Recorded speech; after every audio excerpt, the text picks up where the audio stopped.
Hey guys, it's been a while since I did some train content here on the channel, but we're going to do a fun little series of retro reviews featuring some trains from my niece's collection from back when she was little. So, yeah, this is going to be a fun series looking at some Thomas and Friends models. So, yeah, I hope you enjoy this little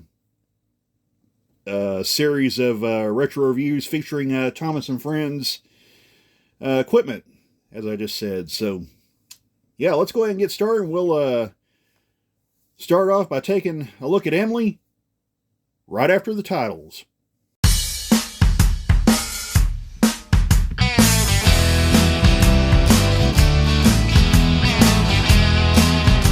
All right, we're here to take a look at the first of our Thomas and Friends series of retro reviews here. Of course, as I mentioned in the title, this is Emily. Obviously, it says that on the package. So we'll just go ahead and get started. And by the way, I did take the liberty of unboxing her matching coaches to go with her, and we'll take a look at those here in a little bit after we do the main review on this engine here. But just quick look at the packaging here. You got a blister style package with the locomotive displayed in it. And basically how I did it, I just basically cut the edges off right here, and then you're able to just kind of spread it apart and get the engine out. Nice looking presentation here. You got your Thomas and Friends logo up here. Of course, like I said, the name of the engine says with moving eyes. Very simple design. We'll flip it over here where you can see the back. Of course, you can see some of the engines here that's listed. You got, of course, the main character, Thomas the Tank Engine. You got Percy, James, Edward, Gordon. Maybe a little hard to see right there. Yeah, right there. So there's Gordon, Henry, Toby, of course, Emily, the engine we're going to be looking at, and then Spencer. And then you got more engines listed right here. You got Mavis, Diesel, Salty, Bill, Ben, Donald, and Douglas. Now, obviously, since this locomotive came out, there have been many, many more characters added to this. Numerous rolling stock pieces as well. So there's obviously a lot more now than there was at the time this come out. So just FYI on that. Also, you notice right here on the side here, it says Emily's eyes move side to side. Again, with all the engines you see here, that's the same with all of them. So yeah, what I'm gonna go ahead and do is take this out of the packaging, and we will go ahead and start the review. So hang on just a second. We'll be right back. All right, we're ready to start the review on this engine. I turn the light on where you can kind of see the details a little better. So now these versions of the Thomas and Friends series that we're going to be looking at is based on the CGI series that my niece watched when she was little. Now, obviously, that's obviously different if you're right around my age. The original Thomas the Tank Engine series that aired on American television was part of Shining Time Station. And I believe the first season or two was narrated by Ringo Starr of the Beatles. And then later was narrated by the famous comedian George Carlin. So just FYI on that. But anyway, the models you see here is mostly based on the CGI series that aired in the late 2000s, early 2010s. So, yeah. And then, of course, it was replaced most recently by a 2D cartoon that I believe is airing on Nick Jr., if I remember correctly. And that version is, let's just say, interesting, just from the clips I've seen of it and what I've heard about it. But we won't get into that. We'll go ahead and just leave it right there, and then we'll just focus on reviewing the small here. But anyway, starting up front, you got Emily's face right here. Looks really good. Of course, again, the eyes here move. You'll see that when we do the run by. You got your buffers right here, looks really good. Your little hook. Of course, you got a European style coupler, hook and loop coupler, which is obviously different than the couplers most of us are used to. Like these knuckle couplers right here on this Athearn engine. So you can obviously see the difference in them right there. So, yeah. Much different there. So, but anyway, that all looks good. Smokestack looks really good. The nice bronze painted top here looks nice. Also, one quick FYI too, because this is a retro view, this goes for any model that will show up here in the retro review series. There may be changes to the model that were done to it. There may be also maybe damage or some imperfections that may have happened to the model over the course of time that weren't there when it was new. So just keep that in mind as we take a look at models such as these. So we'll come down the side here. Wheels all look really good. Nice spoked wheels. Painted green. Looks really good. No separately applied details on the body, though. On the body part of the engine. That's mainly to resist handling, because these were geared more towards kids than adults. So just FYI on that. But you got your 4 pilot wheels right here. Looks good. And then you got this massive driving wheel. And that's going to be something we're going to discuss here, because in regards to the pulling power of this engine, we'll get into that here in a little bit. But yeah, you notice this gigantic driving wheel here with the side rods. Looks good. Paint looks good on that. Trailing truck here looks good. Nice spoked wheels. Of course, the paint on this engine looks good. You got your gold trim right here. Little brass rings over the boiler here. Looks good. This railing here is molded into the body, but it has a nice gold paint look to it. You got your dome back here. You might can see the whistle back here as well. Cab looks good. No real separately applied details. Again, we'll see that. You can see it when we look at the rear of this engine.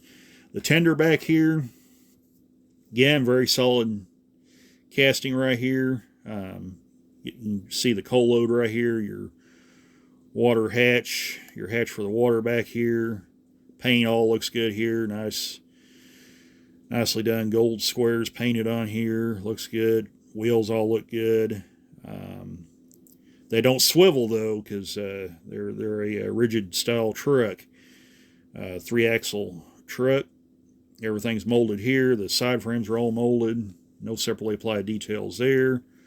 Railings are all molded as well across the top of the tender. Come to the rear. Again, there's your buffers for the rear right there. You got a little hook right there. Your hook and loop coupler right there. Looks good.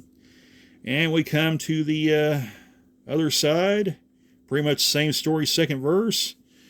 No real separately applied details here. Everything's molded in place, but the paint and everything looks really good. Nice paint separations. Your little grab irons right there are all painted, or all molded in and painted. Nice color right there, right there, right there. All looks really good. Again, there's your there's the wheels right there that we mentioned before. So that all looks good. I can see that whistle a little better right there. Come back to the front, and that's a quick tour of the locomotive. Of course, there's your little windows right there, and they do have glass in them, so that's pretty cool as well. But that's a quick look at this engine as far as the detail and everything. We'll go ahead and flip it over and let you guys have a quick look at the underside. Again, pretty simple design. You got 3 screws here, here, and here that you take them out and you can access the mechanism. Got a little drawbar right here, and there's a pin right here on this tender. And that basically just slides in like that and holds it together. So, and also tender's simple design as well. It does not pick up power. It's basically just long for the ride, so all your power pickups right here on the locomotive. So just FYI on that. So now real quick, regarding the pulling power of this engine, just from the experiences I've had with this, this is by far the weakest of the Thomas and Friends locomotives we're going to be looking at. It is basically designed to handle the two coaches that were made for it and not much else.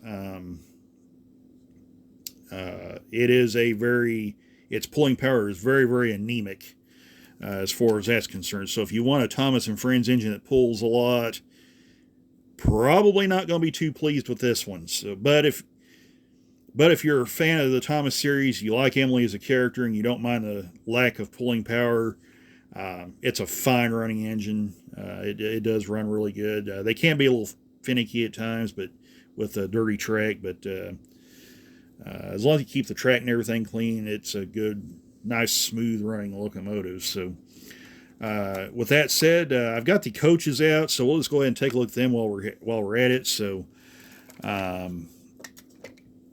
here's a look at the two coaches that goes with Emily right here. Again, looks very, very nice. Paint looks really good on them. A little gold trim there looks good. And also, they do not have swiveling trucks either. They are a rigid 3-axle style coach. There's kind of a look at the underside of that. Very simple design. Everything molded in place. Just for posterity. There's a look at the other coach. And you also notice the little number right there engraved right there. So that's pretty cool. And there's a look at the underside as well on that. Again, very simple design. Top side right there of that one.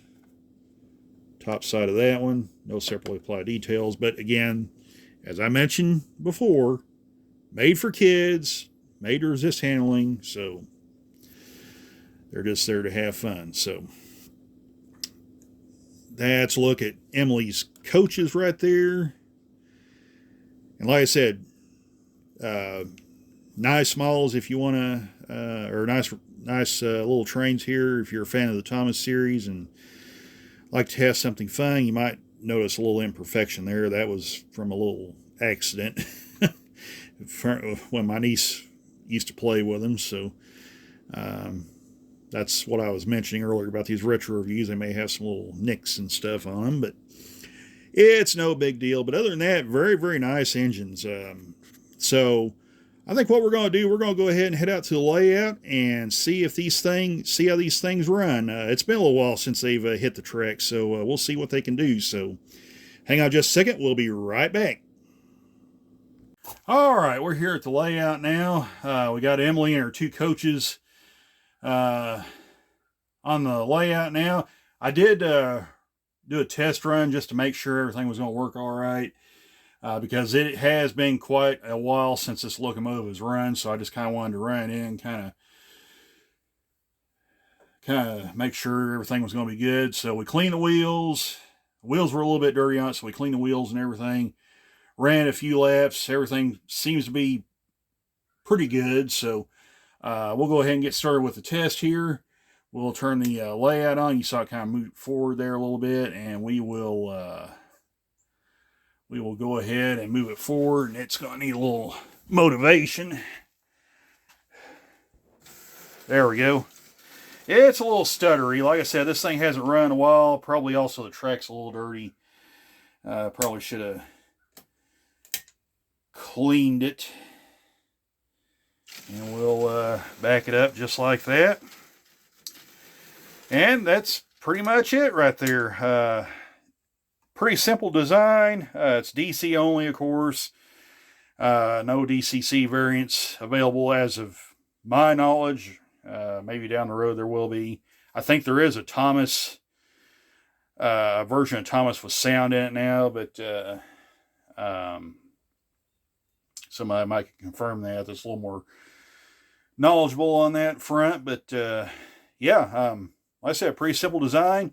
Like I said, it's a little stuttery, if I can get that out right. That's probably because, like I said, track may be a little dirty. Yeah, in fact, it's a lot dirty. But hopefully it'll be good enough to do a good run by. So, yeah, that's pretty much it. Pretty simple design. Good, solid model. Like I said, these were built for mainly kids who enjoy the time, for people who enjoyed the Thomas series. So, yeah, I think for what they are, they're pretty good engines here. And I'm going to clean that just a little bit, clean some of that grime off. But anyway, yeah, good solid model, good for kids. Kids love them. So, that's pretty much their intended purpose. I don't know if you saw it, but the eyes move as well. Well, come on, Emily. Yeah, you saw the eyes right there move. So,